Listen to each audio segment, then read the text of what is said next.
மாற்றத்திற்கான ஊடக பணியின் அடையாளமான மக்கள் மேடையில் உங்களை சந்திப்பதில் மகிழ்ச்சி. இன்றைய விவாத பொருள், நம் நாடு மிகப்பெரிய அளவில் பாதிப்படைவதற்கு மிக முக்கிய காரணம் சிறுபான்மை பெரும்பான்மை என்று கூறி அரசியல் செய்வதுதான் என்று பிரதமர் நரேந்திர மோடி கூறியிருக்கிறார். அவர் யாரை கூறியிருக்கிறார், எதற்காக அப்படி சொன்னார், அதில் உண்மைத்தன்மை என்ன, யார் வாக்கு வங்கி அரசியலை நடத்துகின்றனர், அப்படி சிறுபான்மையினருக்காக போராடுவதாக சொல்வோரால் சிறுபான்மையினருக்கு நன்மை என்பது சிறிதளவும் கிடைக்கவே இல்லையா? விவாதிக்கலாம். பங்கு பெறுவோர் தமிழ்நாடு காங்கிரஸ் கமிட்டியின் மூத்த தலைவர்களில் ஒருவரான திரு திருச்சி வேலுசாமி, இந்திய கம்யூனிஸ்ட் கட்சியின் மாநில துணை செயலாளர் திரு மு வீரபாண்டியன், பாரதிய ஜனதா ஆதரவாளர் திரு பாலாஜி வெங்கட்ராமன், இவர்களோடு திருச்சி அரங்கிலிருந்து ரெங்கராஜன் மற்றும் மனோஜ், கோவை அரங்கிலிருந்து அப்துல் காதர் மற்றும் பாலமூர்த்தி, நெல்லை அரங்கிலிருந்து நாரும்பூநாதன் மற்றும் ஜெயசீலன். பங்கு பெறும் அனைவருக்கும் வணக்கம். இதற்கு என்ன பொருள் திரு பாலாஜி வெங்கட்ராமன்? இதுக்கு பொருள் கேட்குற நேரத்தில் இதே மாதிரி நிறைய தலைவர்கள் பேசியிருக்காங்க. அன்னைக்கெல்லாம் இது விவாதமாக எடுக்காம இதுக்கு மாத்திரம் பொருள்னு கேட்கும்போது ஏன்னோ மோடி பேசினா மாத்திரம் தவறு, மற்றவங்க பேசினா ரைட்டுன்ற மாதிரி. மோடி பிரதமரா இருக்காரு. இதே மாதிரி இளம் தலைவர் ராகுல் காந்தி கூட 2012 வந்து நீங்க மோடி அளவுக்கு ராகுல நீங்க மதிக்கிறீங்களா? அப்போ சார் எப்படியுமே ஒரு கட்சியின் இளம் தலைவர் நாளைய பிரதமர்னு அவங்களே சொல்றாங்க. அப்ப மதிக்காம இருக்க முடியுமா அந்த தலைவரை? நாளைய பிரதமர் அவர் ஆயிடுவார்ன்ற நம்பிக்கை அவங்களோட உங்களுக்கு அதிகமா இருக்கு. என்னுடைய சார் உண்மையை மறுக்கவும் முடியாது. வரலாம், வர்றதுக்கான வாய்ப்பு இல்லைன்னு எப்படி நான் சொல்ல முடியும்? சொல்லுங்க, வர்றதுக்கான வாய்ப்பு இருக்கும். அவர் நாளைக்கு பாஜக செயல்பாடு இன்னும் குறைந்து விடும் நம்பிக்கை உங்களுக்கு இருக்கா? மோடியின் செயல்பாட்டில் குறை இருந்தால் தானே இன்னொருத்தர் பிரதமராக வர முடியும். அதுவும் மாற்று கட்சியில் ஆட்சி காங்கிரஸ் ஆட்சியில குறைபாடு இருந்ததுன்னு ஒத்துப்பாங்களா காங்கிரஸ்காரங்க? ஒத்துப்பீங்களா? அவர் குறைபாடு இருந்தாலும் வர முடியும். நீங்க கேக்குறீங்க, பதில் அவர் தானே சொல்லணும். கேள்விக்கு கேள்வியா பதில், கேள்விக்கு என்ன பதில் தானே, அதுக்கப்புறம் நாங்க சொல்றோம். இல்ல அதுதானே. அப்போ அந்த தலைவர் வந்து நானும் பிராமணர் தான் எப்படி சொன்னாரு? நானும் பிராமணர் தான். அப்ப இந்த விவாதம் வரலையே. எப்ப சொன்னாரு? 2012 உத்தரப்பிரதேச எலெக்ஷன்ல தோற்றதுக்கு அப்புறமா அவங்களுடைய மாநில கமிட்டி தலைவர் வந்து கேட்கிறாரு, இந்த மாதிரி உத்தரப்பிரதேசத்துல நம்ம கட்சி தோற்றதுக்கு காரணமே வந்து நம்முடைய கட்சி எப்பவுமே சிறுபான்மையை நோக்கி இருக்கிறதுனால அந்த ஓட்டு நமக்கு வர்றதில்லை, பெரும்பான்மை ஓட்டு நமக்கு வர்றதில்லை. தலித் ஓட்டுகளை வந்து மாயாவதியும் முஸ்லீம் இஸ்லாமியர்கள் ஓட்டை வந்து முலாயம் சிங் யாதவும் பங்கு போட்டு எடுத்துட்டு போனதுனால நமக்கு வெற்றி வாய்ப்பு குறைவா இருக்கு. நீங்க என்ன சொல்றீங்கன்னு கேட்டதுக்கு ராகுல் காந்தியுடைய பதில் இத. சரி, இப்ப தலைப்புக்குள்ள வந்துடலாம். நீங்க அது கிடைக்கும் போது சொல்லுங்க. அது மற்ற தலைவர்களும் இருக்கிறார்களா எதிர்க்கிறார்களா விவாதத்தின் போது தெரிஞ்சுக்கலாம். மோடி அதான் சொன்னாரு. இல்ல பிரதமராக இருக்கிறார் சொல்லியிருக்காரு. சிறுபான்மை அரசியலை பண்றது யாருன்னு நீங்க முன்வைக்கிறீங்க? கம்யூனிஸ்டுகளா அல்லது காங்கிரஸா? என்ன சொல்றாருன்னு புரியல எங்களுக்கு, அதை கேட்கிறோம். சிறுபான்மையர் அரசியல் பண்றது காங்கிரஸ் தான். அவங்க ஸ்டேட்டுக்கு ஒரு பாலிசி வச்சிருக்காங்க சார். சரி, கம்யூனிஸ்டுகள் அவங்க பாலிசி சார், காங்கிரஸும் கம்யூனிஸ்டும் இரட்டை குழல் துப்பாக்கி. ஒரே பாராட்டு மழையா முடிகிறாரு. இரட்டை குழல் துப்பாக்கி, வேற ஒண்ணுமே. அவங்களுக்கு ஒரே எய்ம், பிஜேபி என்ன செஞ்சாலும் அதை எதிர்க்கணும், வேற எதுவுமே கிடையாது. காங்கிரஸ் என்ன தப்பு செஞ்சாலும் வாய் மூடின்னு இருப்போம். ஆனா பிஜேபி சின்ன இது பண்ணா கூட நாங்க அதை பூதமா பெருசாக்குவோம். அது கம்யூனிஸ்டோட பாலிசி. 1947 எதிர்கட்சியில் இருந்த கம்யூனிஸ்ட் இன்னைக்கு அந்த அளவு கூட வரல. காரணம் என்னன்னா இதை மாதிரி சார்பு அரசியல் பண்ணதுனால தான். அவங்க அவங்களுடைய அரசியல் பண்ணல, மற்றவங்களுக்கு சார்பு அரசியல் பண்ணதுனால தான் அவங்களுடைய ஐடென்டிட்டி எழுந்து போயிட்டாங்க. நாட்டுக்கு பெரிய பாதிப்புன்னு சொல்லியிருக்காரு, அது என்ன பாதிப்பு? கண்டிப்பா காங்கிரஸ்னால இந்த நாட்டுக்கு பெரிய பாதிப்பு. அதான் அவர் சொன்னாரு. சிறுபான்மை பெரும்பான்மைன்னு மிசோராம்ல ராஜீவ் காந்தி இருக்கும்போது ஒரு மேனிபெஸ்டோ கொடுக்கறாங்க, இந்த மாநிலத்தில் பைபிள் ஆட்சி நடக்கும். காங்கிரஸ் மேனிபெஸ்டோல இருந்தது, இந்த மாநிலத்தில் பைபிளின் படி ஆட்சி நடக்கும். எந்த வகையில சொன்னாரு? அதே மாதிரி காஷ்மீர்ல ஆர்டிகல் 370 ஒரு அந்தஸ்து கொடுக்கறாங்க. மற்ற எந்த ஸ்டேட்ல மத்திய அரசின் எந்த ஒரு ப்ராப்பர்ட்டி வாங்கினாலும் அது பிரசிடென்ட் ஆஃப் இந்தியா பேர்ல வாங்கலாம். ஆனா காஷ்மீர்ல வாங்க முடியுமா? அது அந்த மாநிலத்தின் முதல்வர் பேர்ல தான் வாங்க முடியும். அப்போ நாட்டின் முதல் குடிமகனுக்கு அந்த அந்த அளவுக்கான அதிகாரத்தை தான் காங்கிரஸ் காஷ்மீரை பொறுத்த வரைக்கும் கொடுத்துருக்கு. இது மாதிரி ஒரு ஸ்டேட்டுக்கு ஒரு பாலிசி, அதனால எல்லாம் பாதிப்பு நடந்திருக்குன்னு சொல்றீங்களா? கண்டிப்பா. அவங்க சார் இவங்களால சிறுபான்மையினர் வாழ்க்கையில முன்னேற்றம் எதுவும் நடக்கல. ஒரு திருநெல்வேலி நண்பர் சொன்ன மாதிரி இவங்களுடைய இது என்னன்னாக்க, அவர் இன்னும் பேச ஆரம்பிக்கல. நீங்க விவாதத்திற்கு முன்னதாக பேசினதை குறிப்பிட முடியாது. உங்க கருத்து என்ன சார்? தவறா எடுத்துக்கூடாது. சிலர் தான் வரலாற்றுல பேசுகிற போது பேசுவது என்னன்னு தங்களுக்கும் புரியாது, கேட்கிறவங்களுக்கும் புரியாது. ரெண்டுத்தையும் சேர்த்து அப்புறம் குழம்பி பிறரையும் குழப்புவாங்க. இந்த ரகம் நினைக்கிறேன் நான். அவரு ஏன்னா பிரச்சனை என்ன, சிறுபான்மை பெரும்பான்மை அரசியலை யார் இங்கே செய்வதுன்னு கம்யூனிஸ்டுகளை பொறுத்து எல்லாருக்கும் தெரியும். வர்க்க அரசியல் தான். கருத்தால் உழைக்கும் மக்களின் ஒற்றுமை, ஜாதி மதம் இனம் பிரதேசம் தேவைப்பட்டால் தேசியத்தையும் தாண்டி சர்வதேசம் என்கிற அரசியலை நாங்கள் முன்மொழிந்திருக்கிறோம். இந்த கொள்கை வழியாக நாங்கள் பாடுபடுவதால் தான் தேர்தலில் நாங்கள் தொற்றுக்கொண்டே இருக்கிறோம். தேர்தலில் தோல்வியடைகிற காரணத்தினால் கொள்கையை நாங்கள் என்றைக்குமே விட்டதில்லை. இந்தியா ஒரு பன்முகத்தன்மை கொண்ட நாடு. ஏராளமான வேறுபாடுகள் இருந்தாலும் அதற்குள் ஒற்றுமை இருக்கிறது. இது பேணப்பட வேண்டும் என்று நாங்கள் விரும்புகிறோம். மத ரீதியாக சிறுபான்மையினருக்காக நீங்க போராட விரும்பவே இல்லையா? ஏராளமான போராட்டங்களை நாங்கள் முன்னெடுத்திருக்கிறோம்.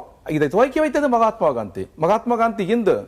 ஆனால் நவகாலி, ஆக்ரா, உஞ்சனை, நீங்க நேற்று வரை நடைபெற்ற வகுப்பு கலவரங்கள்லாம் பாருங்க, பாதிக்கப்பட்ட மக்கள் சிறுபான்மை மக்கள்.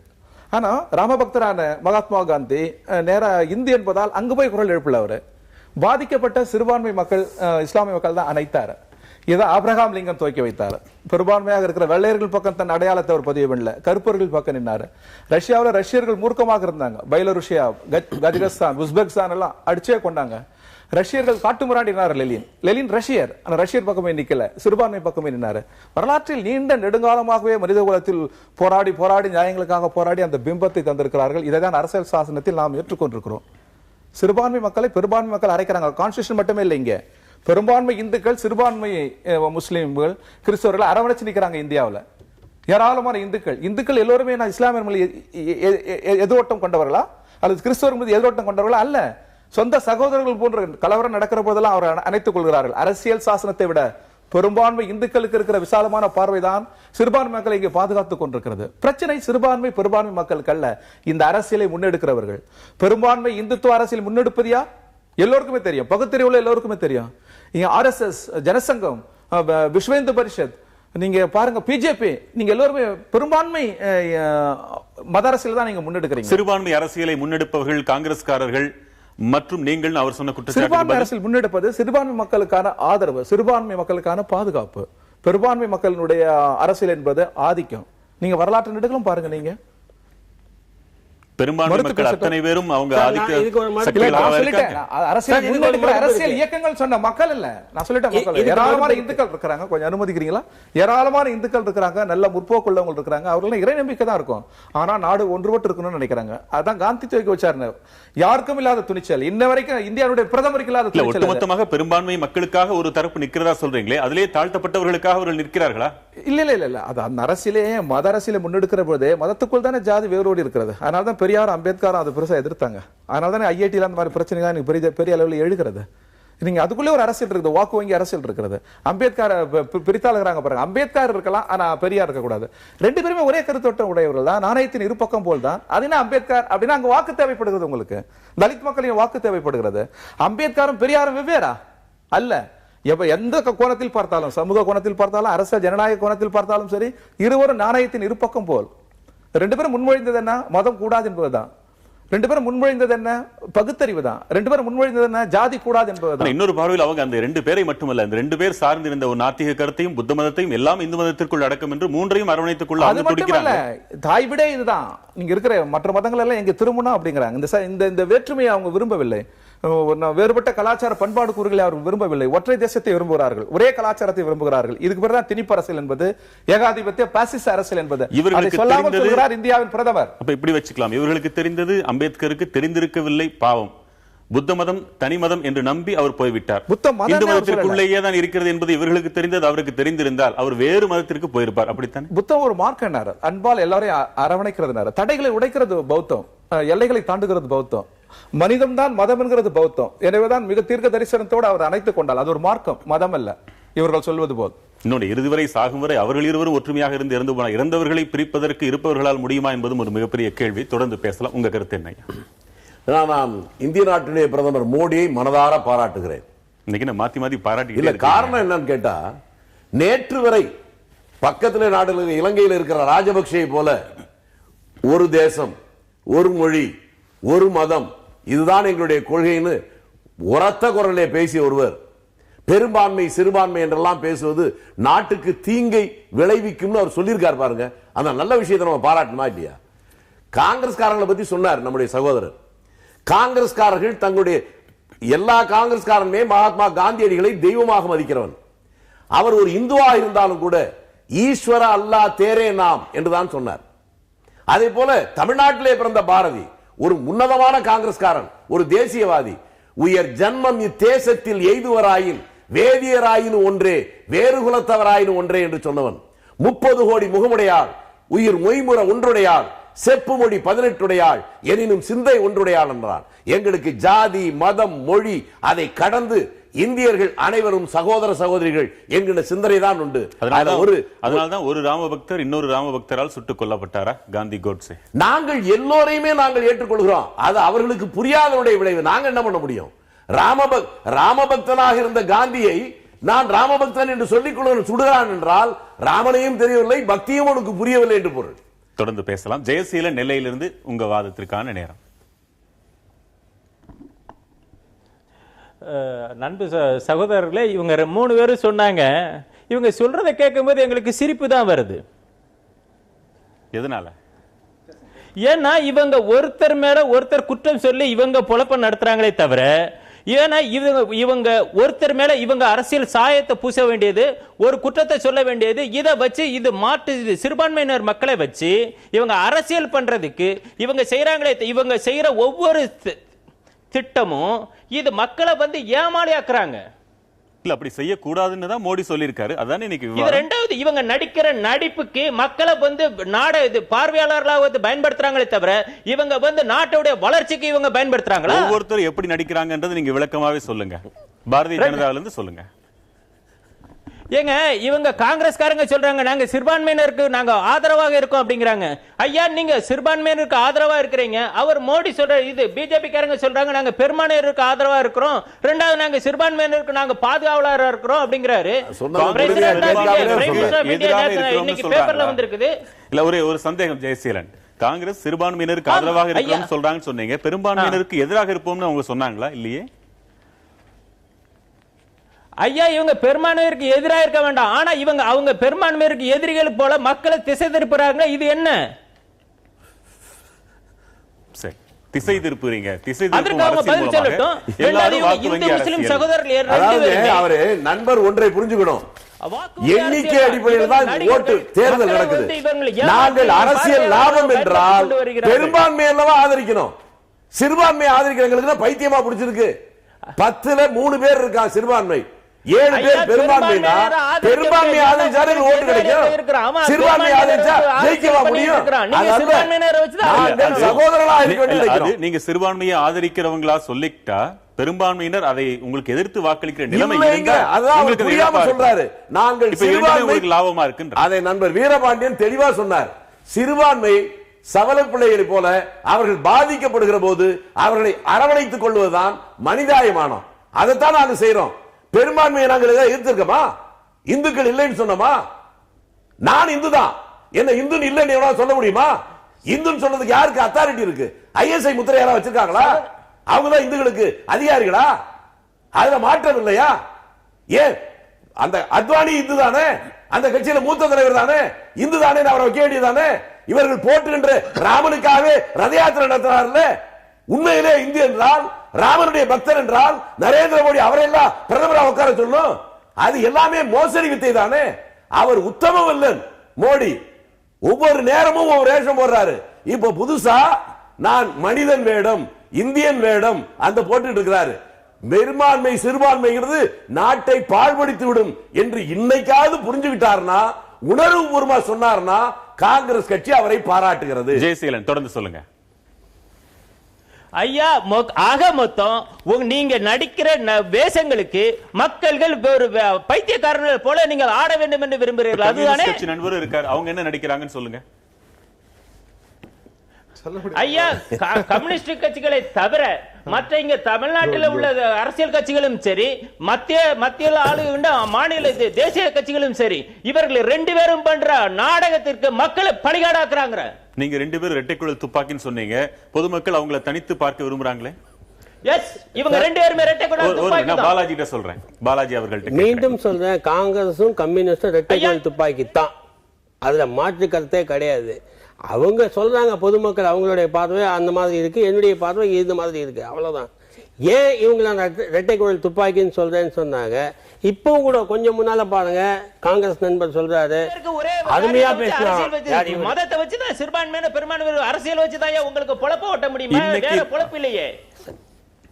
இன்னைக்கு உங்க பிரதமர் மட்டும் இப்படி சொல்றாரு, சமீபத்தில் உங்க பிரதமரே கண்டிக்க நேர்ந்த பாராளுமன்றம் முடங்கும்படியான சூழ்நிலைகளுக்கெல்லாம் மக்களால் தேர்ந்தெடுக்கப்பட்ட பாரதிய ஜனதா கட்சியின் சார்பில் தேர்ந்தெடுக்கப்பட்ட நாடாளுமன்ற உறுப்பினர்களும் அமைச்சர்களாக பதவி வகித்தவர்களுமே கூட அந்த பதவிக்கு இலக்கணமாக பேசிக்கிட்டாங்க. அவருடைய பேச்சுக்கள் எல்லாம் அதிகமாக குழந்தைகள் பெற்றுக்கொள்ள வேண்டும், மாட்டுக்கறி உண்ண வேண்டும் என்றால் பாகிஸ்தானிற்கு செல்ல வேண்டும், ஒவ்வொரு இந்திய பெண்மணியும் இஸ்லாமியர்களோடு அதிகமாக குழந்தைகளை பெற்றுக்கொள்ள வேண்டும். இதுக்கெல்லாம் என்ன பொருள்? இவர்கள் ஒரு குரல்ல பேசுவாங்க, பிரதமர் ஒரு குரல்ல பேசுவாரா? கோவை அப்துல் காதர், உங்ககிட்ட வரேன். தில்லியில அகில இந்திய இமாம்கள் அமைப்பின் தலைவர் இமாம் உமர் அகமது இல்லியாசி அவர் தலைமையில பல்வேறு முஸ்லிம் அமைப்புகளின் தலைவர்கள் பிரதமரை சந்தித்த போதுதான் இந்த வார்த்தை அவர் சொல்லியிருக்காரு. சிறுபான்மை பெரும்பான்மை இந்த அரசியல் தான் மிகப்பெரிய கேடா இருக்குது நாட்டுக்கு, எல்லோரையும் சமமாக பார்க்கின்ற பக்குவம் அவருக்கு இருப்பதாக இதுல பொருள் தோணிக்குது. உங்க கருத்து என்ன? இன்னைக்கு நம்முடைய பிரதமரை பொறுத்தளவு அவருடைய சூழ்நிலைக்கு தகுந்த மாதிரி பேசக்கூடிய ஒரு நிலைமை தான் இன்னைக்கு இருக்கு. தொடர்ந்து பார்த்தோம்னு சொன்னா ஒரு வருஷமா அவர் என்ன பேசுறாரு, என்ன சொந்த கருத்து தான் சொல்றாரா இல்லை யாராவது கூட சொல்லி பேசுறாராங்கிறத ஒன்றும் முடிவு பண்ண முடியல. இருக்கிற நிலைமை கருத்தில் வச்சு பேசுறாரே ஒழிய அது தீர்க்கமான ஒரு விஷயமா அதை எடுத்துக்கொள்ள முடியாது. ஏன்னு சொல்லி பார்த்தானா, இன்னைக்கு பிஜேபி உடைய தலைவர்கள் வந்து அமித்ஷாவிலிருந்து ஒவ்வொரு தலைவர்களும் ஒவ்வொரு கருத்து நச்சுத்தன்மையான கருத்தை சொல்றதும், அதற்கு பின்னாடி பார்த்தான்னு சொன்னா அந்த கருத்து எங்களுடைய தனிப்பட்ட கருத்துங்கிற மாதிரி தான் இன்னைக்கு ஜனநாயகத்தில் இன்னைக்கு இவங்களுடைய பேச்சுக்கள் இருக்கு. ஆகவே இன்னைக்கு சிறுபான்மை பெரும்பான்மைங்கிறது தொடர்ந்து காங்கிரஸும் பிஜேபியும் தொடர்ந்து செய்யக்கூடிய ஏமாற்று வேலை தான் இந்தியாவை பொறுத்தளவு. இவர்களுக்கு 2 பேருமே 2 பேர்த்துலையுமே யாரு ஒருத்தர் மோசமானவங்க சொல்றதுக்கு இல்லை. 2 பேருமே என்ன சொல்லும்போது இன்னைக்கு ஒரே குட்டையில் உருண மட்டைகள்ங்கிற மாதிரி காங்கிரஸ் ஆனாலும் பிஜேபினாலும் சரி சிறுபான்மை பெரும்பான்மைங்கிற ஒரு விஷயத்தை வச்சு தான் இந்த நாட்டை துண்டாடக்கூடிய ஒரு சூழ்நிலை இருக்குதே ஒழிய மற்றபடி அவங்களுக்குன்னு சொந்த அவங்களுடைய கொள்கையோ இல்லை மக்களுடைய வளர்ச்சி சம்பந்தமான எந்த விதமான ஒரு ஆக்கப்பூர்வமான திட்டமும் அவங்கள்ட்ட கிடையாது. ஒவ்வொரு நாடுகளுடைய பயணத்தில் அவர் சொல்லக்கூடிய ஒவ்வொரு விஷயங்களும் அந்த நாட்டுக்கு தகுந்த மாதிரி போடக்கூடிய வேஷங்கள் இன்னைக்கு நிலைவிட்டிருக்கே ஒழிய அது இது ஒரு கருத்தை அவர் ஊர்ஜிதமா சொல்றாங்க. உங்களுக்கு எதிராகவே திரும்பி இருக்கு. 2 பேரும் ஒரே குட்டையில் அந்த ஒரு வார்த்தை உங்களுக்கு வரதுக்கு முன்னாடி அம்மாவும் பெண் தான், என் மனைவியும் பெண் தான், 2 ஒண்ணாயிருமா? அவர் என்ன கான்செப்ட் சொன்னாரு? நான் என்ன கேட்கிறேன், ஒரு அமைச்சர், மத்திய அமைச்சர் டெல்லி பாராளுமன்ற சட்டமன்ற தேர்தல் நடக்கிற போது எங்களுக்கு ஓட்டு போடுகிறவர்களாம் ராமனின் பிள்ளைகள், ஓட்டு போடாதவெல்லாம் முறை தவறி பிறந்தவர்கள் இப்படின்னு பகிரங்கமா பேசு. அதுவும் நாங்க ஜாதி மதம் கூடாது, எல்லோரும் சகோதரர் சொல்ற அப்படின்னு சொல்ற, நாங்களும் 2 1ன்னு அவர் சகோதரர் சொன்னாருன்னா நான் என்ன பண்ண முடியும்? பாக்குறவங்க தான் முடிவெடுக்கணும். உங்க பதில் என்ன? தவறு சார். அந்த அரபு மொழிபெயர்த்து பாத்தீங்கன்னா அந்த வாதமே வராது. இவங்க எப்பயுமே இப்படிதான் தவறான மொழிபெயர்ப்பு தமிழ்ல. ராமனின் மகன்கள்னு சொன்னது ஒரு கருத்து. அப்படி பார்க்க போனா இஸ்லாமிய குரான் கோட்பாட்டில் கூட இஸ்லாமியர் அல்லாதவர்கள் அதாம் அப்படின்றாங்க. அப்ப நம்ம எல்லாம் பாவிகளா? அப்படி எடுக்கக்கூடாது. அது அர்த்தம், அது அவங்க கோட்பாடு, அவ்வளவுதான். அந்த வார்த்தையே அரபு வார்த்தை தான். அந்த வார்த்தையில அந்த அம்மா பேசியிருக்கு. இந்தின்ற மொழி, அரபு, சமஸ்கிருதம் எல்லாத்தையும் கலந்த ஒரு மொழி தான். அந்த ஒரு வார்த்தையை வச்சு மன்னிக்கணும், இந்த அம்மா அமைச்சர், இந்தியாவுக்கு மத்திய அமைச்சர். அப்போ அதுதான் நான் சொல்றேன், அரபு மொழியில இந்த ஒரு வார்த்தை வருது. அப்ப நம்ம இந்தியர்கள், அதாவது இஸ்லாமியர் அல்லாதவர்கள் எல்லாருமே பாவிகளா? அப்துல் காதர் பதில் என்ன இதுக்கு? தொடர்ந்து பார்த்தான்னு சொன்னா 50 வருஷமா காங்கிரஸ் வந்து என்ன செஞ்சேன்னு சொன்னா சிறுபான்மையின மக்களை வந்து ஏமாத்தி ஓட்டு அரசியல் பண்ணிட்டு இருந்தது. தொடர்ந்து சச்சார் கமிஷன் அறிக்கை வந்து சச்சாருடைய அறிக்கையில வந்து இஸ்லாமிய சிறுபான்மை மக்களுடைய நிலைமை ஆய்வு செய்து அதை அறிக்கையை குப்பையில போட்டதும், தொடர்ந்து இஸ்லாமியருடைய ஓட்டை வாங்கக்கூடிய காங்கிரஸ் அவருடைய பெரும்பான்மையை பாலாஜி பதில் சொன்னாரு. அதுல உங்களுக்கு எதுவும் கேள்வி இருக்குதா? உங்க குர்ஆனின் அடிப்படையிலே உங்களை தவிர மற்றவர்கள் எல்லாரும் பாரதிய ஜனதாவை பொறுத்தளவு எப்படின்னு சொன்னா ஆளுக்கு ஒரு நாள் பேட்டி கொடுக்கக்கூடிய அளவுக்கு தான் இருக்கு. சுப்பிரமணிய சுவாமியுடைய நச்சுக்கருத்து எப்படிப்பட்டதா இருந்ததுன்னா, கோயில்களும் சர்ச்சுகளும் வந்து சாதாரண கட்டடம் தான், அது எந்நேரமும் இடிக்கலாம்னு சொல்லி இன்னைக்கு ஒரிசாவுடைய அரசு பிடிவாரண்டு வந்துட்டு என்ன செஞ்சிருக்காப்புல, கோர்ட்டுக்கு போகக்கூடிய ஒரு அவலமான சூழ்நிலை தான் இருக்குது.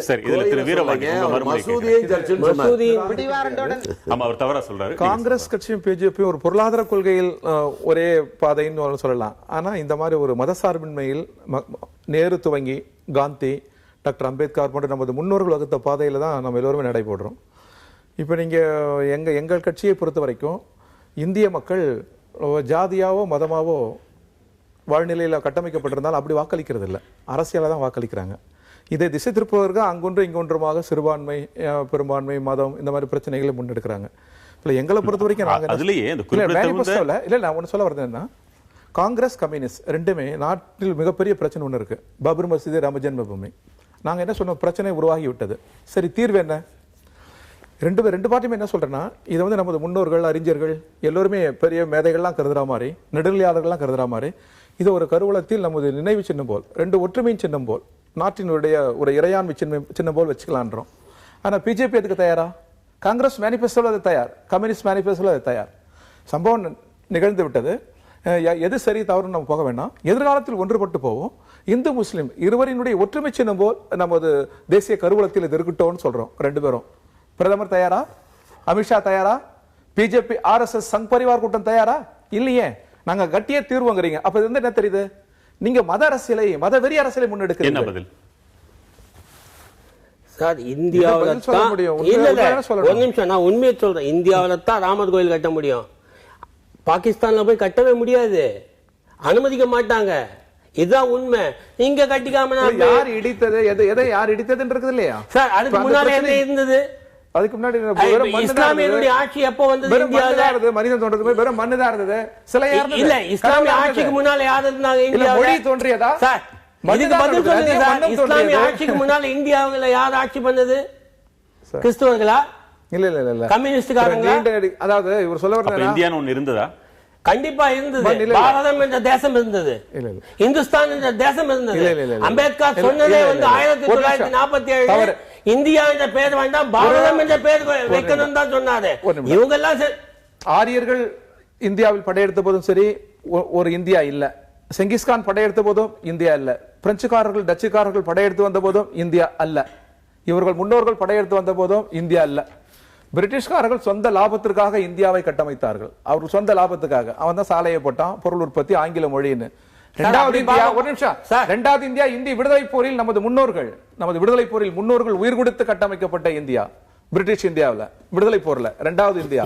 மூன்றாவது இந்தியா டாக்டர் அம்பேத்கர் போன்ற பெரும் மேதைகளால் உருவாக்கப்பட்ட அரசியல் சாசன இந்தியா. அப்ப இந்த அடிப்படை வரலாறு கூட தெரியாதவர் பாலாஜின்னு சொல்ல வரீங்க? இவர் இல்ல, அமித்ஷா. இவர் மேல எனக்கு கோவம் இல்ல. அமித்ஷா இவர் அல்ல, அதாவது இவங்க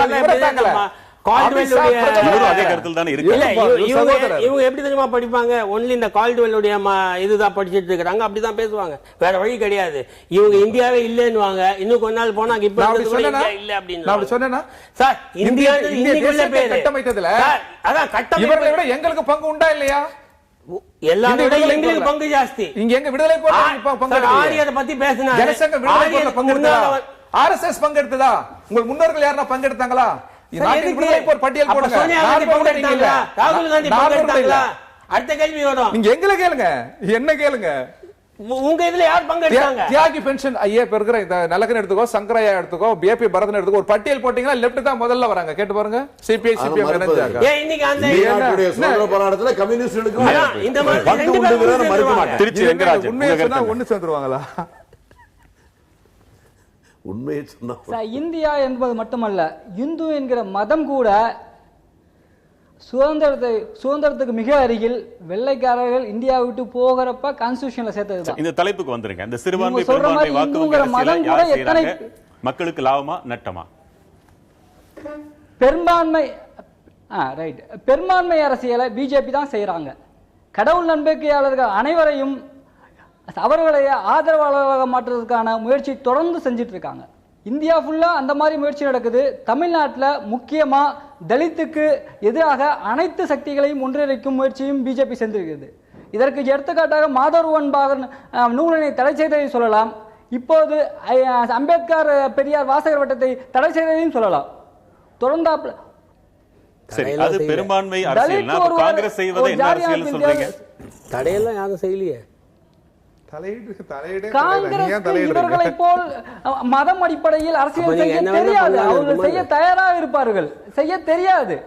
ஏனென்றால் பொருளாதார கொள்கையில் இரண்டு பேரும் ஒரே குட்டையில மட்டை என்பது மாற்று கருத்து கிடையாது.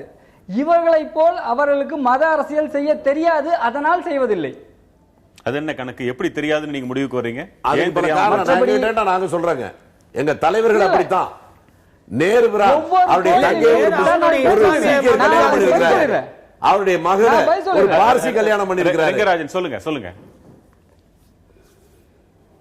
சார். நான் பதில் சொல்றேன். ஒவ்வொரு கோயிலிலும் பிஜேபியோட பணி தொடங்கிவிட்டது.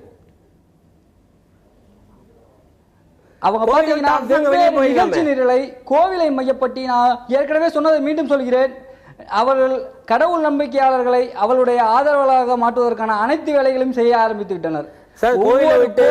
அவர்கள்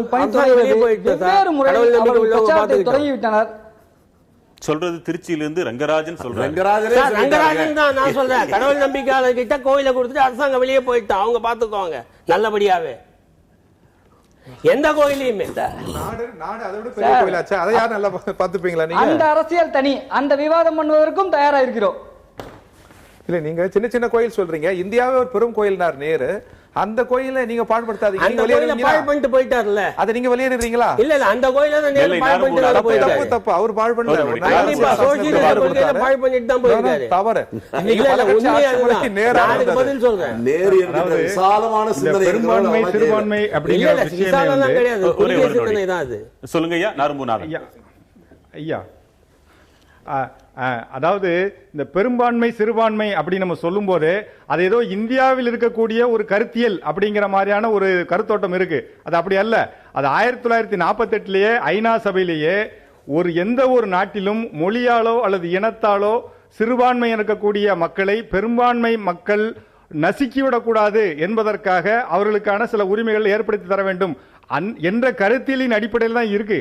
இது என்னவோ இந்தியாவில் மட்டும் இருக்கிறதாக நம்ம நினைக்க வேண்டியதில்லை. ஆஸ்திரேலியாவில் 1948 முன்னாலே வந்துருச்சு இந்த பெரும்பான்மை சிறுபான்மை சமாச்சாரம் வந்துருச்சு. இன்னும் சொல்ல போனால் ஐரோப்பிய நாடுகளில் ரோமன் கத்தோலிக்கர் பெரும்பான்மையாக இருக்கும்போது புராட்டஸ்டன்ட் என்ற பிரிவு வரும்போது அவர்கள் எங்களுக்கு சில சலுகைகள் வேணும், நாங்கள் மைனாரிட்டியாக இருக்கிறோம் அப்படின்னு சொன்னாங்க. இப்படி இதற்கு ஒரு பெரிய நீண்ட பாரம்பரியம் இருக்கு. அந்த அடிப்படையில் பாலாஜி வெங்கட்ராமன் அவர்கள்ட்ட நான் கேட்கிறேன், நான் முதன்முறையாக பேசுகிறேன். பாலாஜி வெங்கட்ராமன் அவர்கள்ட்ட நான் கேட்கிறேன், ஐயா, அதாவது கேட்கிறேன், அதாவது பாதுகாப்பு துறையிலும் காப்பீட்டு துறையிலும் 49% நேரடி அந்நிய முதலீட்டை யார் கொண்டு வந்தார்கள்? முதலிலே காங்கிரஸ் ஆரம்பிச்சு வச்சாங்க. இன்னைக்கு பிஜேபி நிறைவேற்றிட்டாங்க. யாரு இரட்டை குழல் துப்பாக்கி? நீங்க 2 பேரும் தான் இரட்டை குழல் துப்பாக்கி. கம்யூனிஸ்டுகள் அதை எதிர்த்தார்கள். நாடு பறிபோயிடக்கூடாது, மக்களுடைய சாதாரண மக்களுடைய அடிப்படை உரிமைகள் போயிடக்கூடாதுன்னு நினைச்சாங்க. இன்றைக்கும் பாருங்க, நில அபகரிப்பு சட்டம் வந்திருக்குது. அது யாருக்கு? காங்கிரசும் சரி பிஜேபியும் சரி ஒரு பெரிய கார்ப்பரேட்டுகளிடம் இந்த தேசத்தை ஒப்படைப்பதற்காக ஒரு நால்வழிச்சாலையில் 1 கிலோமீட்டர் தூரத்தை இருக்கக்கூடிய விவசாய நிலத்தை எடுக்கணும்னு சொல்லி இன்றைக்கு நில அபகரிப்பு சட்டம் கொண்டு வராங்க. கார்ப்பரேட் கையில தூக்கி இந்த தேசத்தை கொடுக்கணும்னு நினைக்கிறாங்க. இது யார் இரட்டை குழல் துப்பாக்கி? காங்கிரசும் பிஜேபியும் சேர்ந்து அந்த தேசத்தை பங்கிட்டு கொடுக்கணும்னு நினைக்கிறாங்க. அப்படி இருக்கும்போது இரட்டை குழல் துப்பாக்கிங்கிற கான்செப்ட் எல்லாம் இங்க ஏத்துக்க முடியாது. நான் இன்னைக்கு இன்னொன்னு சொல்றேங்க, மோடி இப்படி பேசுறாருன்னு சொன்னா, பொதுவாக ஒரு விசேஷ வீட்டுல போனான்னா அந்த வீட்டுல இருக்க ஆளை கொஞ்சம் வசதி பேசுறது வழக்கம். நீங்க இங்க இருக்கும்போது பாகிஸ்தானை ஏசுவீங்க, இங்க இருக்கும்போது சீனாவை ஏசுவீங்க. ஆனால் அதே சீனால போயிட்டீங்கன்னா 2 பேரும் கை குலுக்கிட்டு 2 பேரும் 2 அக்ரிமெண்ட் போட்டுட்டு சீனா ஒரு என்னுடைய நட்பு தேசம்னு 2 பேரும் சேர்ந்து செல்ஃபி எடுத்துக்குவாங்க. இதான் நடக்கும்.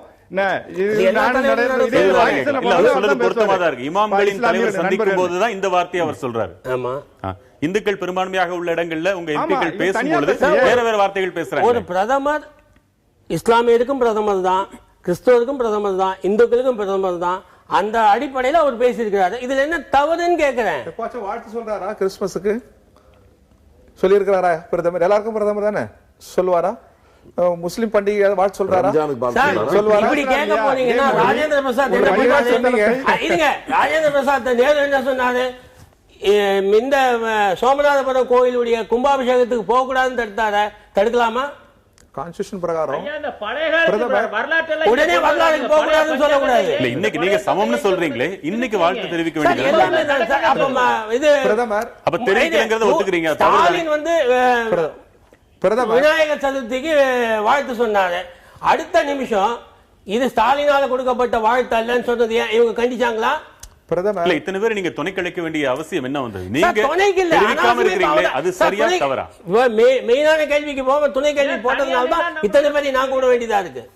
நீங்க அதை கேட்காம இருந்தா நான் அவங்களை கூட போறது இல்லை. எனக்கு எதுக்கு அவங்களுக்கு பண்ணணும்? நான் என்னோட இதுலயே நான் பதில் சொல்லிட்டு போயிடுவேன். சொல்லுங்க, கேள்வி கேளுங்க திருப்பி. கிறிஸ்தவர்களுக்கு வாழ்த்து சொல்லாதது சரியா? கிறிஸ்தவர்களுக்கு வாழ்த்து சொல்லாதது சரியா தவறானது? ரம்ஜானுக்கு வாழ்த்து சொல்லாதது சரியா தவறா? எல்லோருக்குமான பிரதமர் தானே? எல்லோருக்குமான பிரதமர் தானே? அனைத்து மதத்தை சேர்ந்தவர்களுக்கும் பிரதமர். அதே முதல்வரா கலைஞர் இருக்கும் போது இந்த தவறு பண்ணும்போது எடுத்து கேட்டிருக்கிறாங்களா கம்யூனிஸ்ட்? நாட்டின் பிரதமர் தமிழ்நாட்டுக்கு பேசுங்க சார். இதுக்கு மட்டும் நாட்டின் பிரதமர் அங்க போயிருந்தீங்க கேட்க மாட்டாங்க. ஏன்னா கேட்டாங்க மதச்சார்பின்மைக்கு உங்களுக்கு பங்கம் வந்துடும். அது என்ன மதச்சார்பின்மை? பதில் சொல்லிட்டீங்க, அவரு சொல்லிடுவாரா? அதல்ல. இப்ப திமுக, திராவிட முன்னேற்ற கழகம், கலைஞர்லாம் கடவுள் மறுப்பாளர் எல்லாரும் தெரியும். கடவுள் மறுப்பாளர் முகமது நபியை மட்டும் வாழ்த்தி பேசலாம், இதுல போய் கேக் சாப்பிடலாமா? கொஞ்சம் பாருங்க. நீங்க இன்னொரு முறை திராவிட முன்னேற்ற கழகத்தை அழைத்து நல்லபடி நீங்க கேள்வி கொள்ளுங்க, பதில் சொல்லுவாங்க. நம்ம எப்படி பாக்குறோம்னா பெரியார், அண்ணா, கலைஞர் பெரும்பாலும் கடவுள் மறுப்பாளர்களாக நம்ம பாக்குறோம். இடர்கள் இருக்கலாம் அதிகாரத்துக்கு வருகிற போது. இப்ப நாம சொல்றது இந்திய பிரதமர், அவர் எல்லாருக்குமான பிரதமருங்கிறீங்க நீங்க. சரி, எல்லாருக்குமா தான் இருக்கணும். நேர் அப்படி இருந்தார். நேர் இறை மறுப்பாளர் தான், கடவுள் நம்பிக்கை அவர் இல்ல. ஆனாலும் நாடு கோயில், நாடு அந்த கோயில் அப்படின்னாரு. சொன்ன இல்ல இல்ல போகணும், அவர் போகலையோடைய யாரையும் போக கூடாதுன்னு சொல்லல. நேர புரிஞ்சுக்கிறதுக்கு நீங்க இன்னொரு பிரிவு எடுத்து வரணும். அதாவது இந்தியா இல்ல, அமித்ஷா, நரேந்திர உட்பட சொல்ற எல்லாரும் இன்னொரு பிரிவு எடுக்கணும். இந்தியா ஒரு கோயில் அப்படின்னாரு. உழைக்கிற மக்கள் தான் தெய்வம், அன்புதான் மதம் அப்படின்னாரு. சார், காங்கிரஸ் பிஜேபி ரெண்டுமே இந்த வாக்கு வங்கி அரசியல், அதாவது சிறுபான்மையினர் பெரும்பான்மையினர் யூஸ் பண்ணி வாக்கு வங்கி அரசியல் நடத்துறது சலித்தவர்கள் கிடையாது ரெண்டு பேருமே. இப்போ ஒரு உதாரணத்துக்கு எடுத்துக்கிட்டிங்கன்னா, ஒவ்வொரு தேர்தல் அப்பையும் காங்கிரஸ் அவர்கள் சிறுபான்மையினோட ஓட்டை எய்ம் பண்ணி அவங்களோட பிரச்சாரங்கள் அவங்களோட உறுதி வாக்குகள் எல்லாமே அதை நோக்கியே இருக்கும். அதே நேரத்தில் பிஜேபியோட வாக்குகளை எடுத்துக்கிட்டிங்கன்னா பெரும்பான்மையினரோட வாக்குகளை பேஸ் பண்ணியே இருக்கும். ஸோ இவங்க ரெண்டு பேருமே சலித்தவர்கள் கிடையாது. இப்போ பழைய கதைகளை பேசி அதுலேருந்து நான் உதாரணங்களை சொல்ல விரும்பலை. இப்போ என்னோட நிலைப்பாட்டிலேருந்து நான் சொல்கிறேன். நான் ஒரு பொறியியல் படித்து முடித்த மாணவன். இப்போ என்னோட கவுன்சிலிங் டைமில் பார்த்தீங்கன்னா எஸ்சி எஸ்டி அந்த பிசி அந்த கம்யூனிட்டிஸில் டிஃப்ரென்ஸ் எப்படி இருக்குன்னா, பிசி கம்யூனிட்டிஸுக்கு நீங்கள் ஒதுக்குற சீட்ஸை விட எஸ்சி எஸ்டி கம்யூனிட்டிஸுக்கு ஒதுக்குற சீட்டோட கட் ஆஃப் மார்க்குன்ற ரேட் ரொம்ப கம்மியாக தான் இருக்கும். இப்போ அதில் அவங்களுக்கு கிடைக்கிற ஆப்பர்ச்சுனிட்டி பிசி கம்யூனிட்டிஸுக்கோ இல்லை அதர் கம்யூனிட்டிஸ்க்கோ அதர் கம்யூனிட்டிஸுக்கு கிடைக்கிறது இல்லை. அதே நேரம்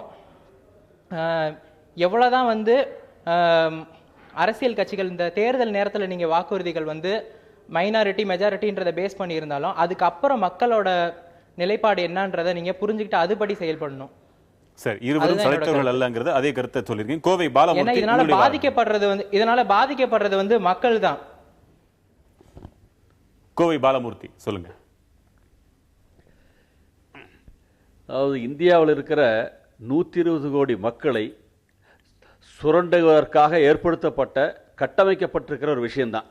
100 கோடி மக்கள் 120 கோடி மக்களை சுரண்டுவதற்கு ஒரு 100 பணக்காரர்களுடைய நலனை பாதுகாப்பதற்காக கட்டமைக்கப்பட்ட சிஸ்டம் தான் சிறுபான்மை பெரும்பான்மை. இந்த தேசத்தில் காங்கிரஸ் ஆனாலும் சரி அல்லது பிஜேபி ஆனாலும் சரி, இவர்கள் இந்த தேசத்தினுடைய மக்களுடைய முன்னேற்றத்தினுடைய அடிப்படையான தேவைகளை தீர்ப்பதற்கான இலக்கை நோக்கி நகராமல் மதம் ஜாதி சார்ந்த விஷயங்களை உட்படுத்தி இந்த மக்களுடைய நலன்களை காவு கேட்கிறார்கள் என்பதுதான் என்னுடைய கருத்து. இரண்டாவது,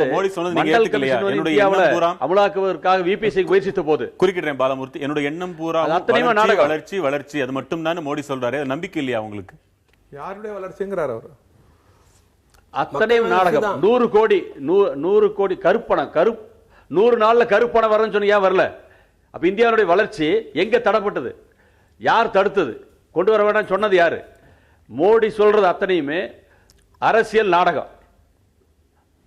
இந்த நாடகத்தில் பிஜேபியினுடைய எம்பிக்கள், சங் பரிவார் அமைப்புகள் இவை எல்லாம் சேர்ந்து திட்டமிட்டு மக்களை வேறு திசை நோக்கி இழுத்து போயிட்டு இருக்காங்க. இந்தியாவுடைய வளர்ச்சி என்பது கார்ப்பரேட் நிறுவனங்களுடைய லாப நோக்கத்திற்காக உருவாக்கப்பட்ட கட்டமைப்பாகத்தான் பிஜேபி இருக்கிறதே தவிர, இந்த பிஜேபி என்பது இந்த நாட்டில் இருக்கிற கோடிக்கணக்கான உழைப்பாளி மக்களுடைய வாழ்வாதாரத்தை பாதுகாப்பதற்காக இல்லை. விபி சிங் மண்டல் கமிஷன் அறிக்கையை கொண்டு வந்த போது அத்வானி ரத யாத்திரை போனார். அதே மாதிரி 92 காங்கிரஸ் நரசிம்மராவ் அரசாங்கம் இருந்தபோது பாபர் மசூதி இடித்த போது காங்கிரஸ் வேடிக்கை பார்த்து கொண்டிருந்தது. இப்படி இந்த அத்தனை விஷயங்களும் காங்கிரஸ் ஆனாலும் பிஜேபி ஆனாலும் இந்திய தேசத்தில் ஒட்டுமொத்த மக்களுடைய நலனுக்கு எதிராகத்தான் இருக்கிறார்கள் என்பதுதான் என்னுடைய வாதம். வரலாற்றில் அழிக்க முடியாத 2 உதாரணங்களோட முன் வச்சிருக்காங்க. நம்முடைய நண்பர் அவருடைய உணர்வுகளை நான் மதிக்கிறேன். ஆனா இந்திய நாட்டுடைய அரசியல் சட்டத்திட்ட விதிகளை அவர் தெரியாம சொல்றாரு. இப்ப தமிழ்நாட்டிலே ஒரு பிரச்சனை வருதுன்னு வச்சுங்க, அந்த பிரச்சனை வந்த உடனே நேரடியாக மத்திய அரசு அதுல சட்ட ஒழுங்குகளை நேரடியாக ஈடுபட முடியாது. மாநில அரசு கேட்டுக்கொண்டால் தான் ஈடுபட முடியும். மாநில அரசு அன்றைக்கு உத்தரப்பிரதேசத்தில் பாரதிய ஜனதா கட்சி தான் ஆட்சியில் இருந்தது. அவர்கள் தான் அதை தடுத்திருக்கணும். அதை தடுக்கலைங்கிற போது மத்திய அரசு தன்னிச்சையாக உள்ளே பூந்திருந்தா உடனே என்ன சொல்லுவாங்க? மாநில அதிகாரத்தில் மத்திய அரசு எதேச்சதிகாரத்தோடு தலையிடுது அப்படின்னு சொல்லுவாங்க. இந்திய நாட்டுடைய சட்ட விதிகள் எப்படி இருக்கு? அதனால எங்க மேல சொல்ல முடியாது. நாங்க முஸ்லிம்களை எப்படி மதித்தோங்கிறதுக்கு ஒரு உதாரணம் மகாத்மா காந்தி. திருச்சி வேலுசாமி அவருடைய வாதத்தை நீங்க ஏத்துக்கிறீங்களா?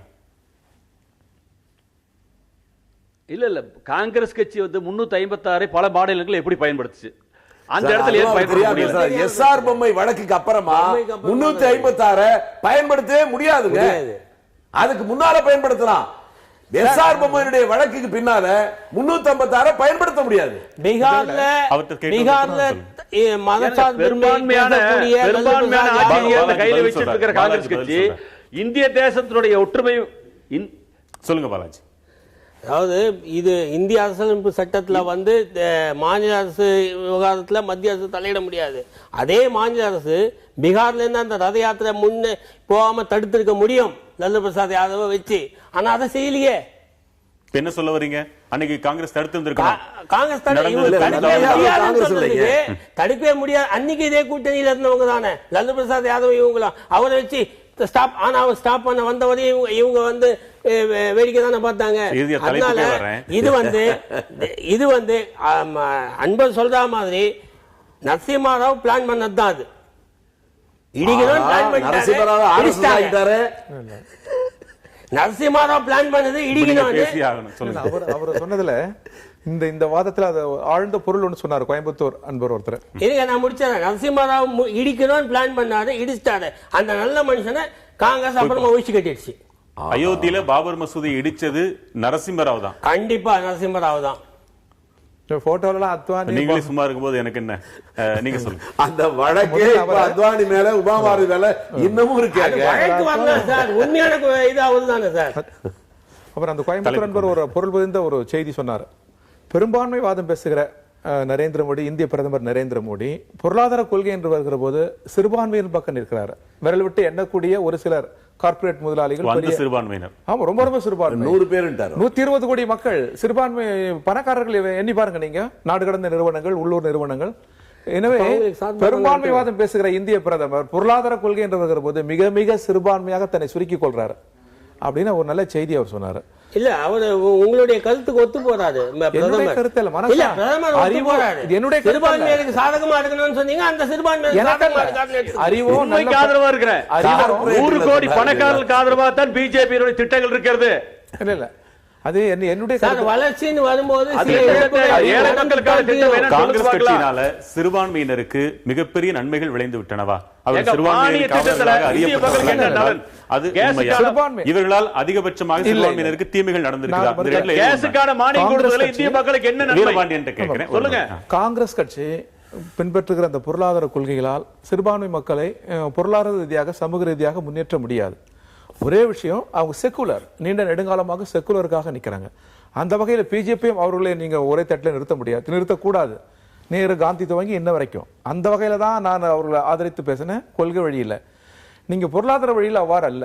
இந்தியாவில் ஒரு சமதர்ம கொள்கை வராமல், அமிர்தாஸ் நேற்றைக்கு ஒரு 4 தினங்களுக்கு முன்னாடி சொல்லியிருக்கிறாரு, இந்தியாவில் என்ன பிரச்சனை?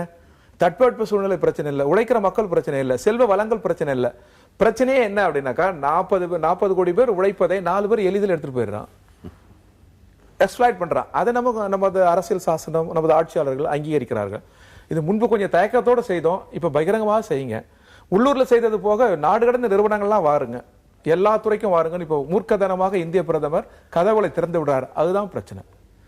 இந்திய மக்கள் நாம் மீண்டும் சொல்றோம், இந்திய ஜாதிய படிமங்கள் இருந்தாலும் மத படிமங்கள் இருந்தாலும் மக்கள் அதுல இருந்து மெல்ல மெல்ல வெளியில் வந்து அரசியல் தான் சிந்திக்கிறாங்க. இதே பாருங்க, இந்துக்கள், பெரும்பான்மையான இந்துக்கள் அடுத்த தேர்தலில் நரேந்திர மோடியை தோற்கடிப்பாங்க, பிஜேபியை தோற்கடிப்பாங்க. ஏன்னா ஒரே ஆண்டில் அதற்கான சமீட்சை தெரியுது உங்களுக்கு, அறிவிப்பு தெரியுது உங்களுக்கு. ஏன்னா அறிவித்த அறிவிப்புக்கும் விலைவாசியை குறைப்பான்னாங்க, குறைச்சாங்களா? கருப்பு பணத்தை கொண்டு வந்தாங்களா? அவங்க மேனிபெஸ்டோல எப்படியெல்லாம் வாக்குறுதி, ரூபாயினுடைய மதிப்பு உயர செய்ததா? இந்த கேள்விகளோடு நம்ம இன்னைக்கு நிறைவு செய்யலாம். வந்திருக்கிறவங்கள பெரும்பாலானவர்கள் 2 கட்சிகளையுமே சம தட்டில் வைத்து பார்ப்பதாகவே பெரும்பாலான கருத்துக்கள் இருக்குது. சிறுபான்மையினரின் காவலர்களாக அறியப்பட்டவர்களாக இருந்தாலும் நீங்களே அதுக்கு ஆதரவு தெரிவித்தாலும் கூட விளைவு என்னன்றதுல மக்கள் தெளிவா இருக்கிறதா படுது. இல்ல பொருளாதார கொள்கையில் தவிர காங்கிரஸ் கட்சி முதலாளித்துவ கொள்கையை நீண்ட நெடுங்காலமாக பின்பற்றி வருகிறது. அதை விட மூர்க்கமாக பிஜேபி பின்பற்றுகிறது. இது நீடித்தால் இந்தியாவில் ஏழை எளியவர்கள், சாதாரண சிறுபான்மை மக்களுக்கு வாழ்க்கை இல்லை, பொருளாதார ரீதியாக அவர்களை உயர்த்த முடியாது. அது எல்லாருக்கும் தெரிந்த உண்மை. இதுதான் மக்களுக்கு தேவையான செய்தி. உங்கள் வருகைக்கு ரொம்ப நன்றி. மற்றும் ஒரு முக்கிய தலைப்பில் மீண்டும் சந்திக்கலாம். வணக்கம்.